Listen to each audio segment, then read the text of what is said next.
Welcome back to my channel. നമ്മൾ ഇന്ന് എൻ്റെ കസിൻ്റെ ബർത്ത്ഡേ ആയതുകൊണ്ട് നമ്മൾ അവിടെ പോവാണ്. അപ്പം ഇനി അവിടെ ചെന്നിട്ട് കാണാം. നമ്മൾ അവിടെ എത്തി. നമ്മൾ ഇനി കേക്ക് മുറിയിലേക്ക് പോവാം.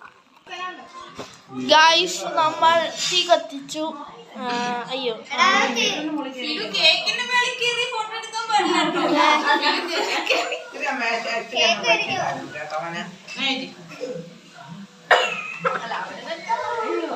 സോറി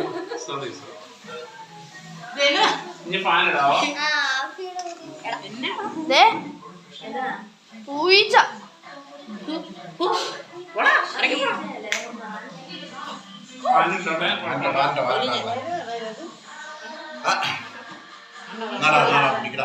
പ്രാർത്ഥിച്ചേ.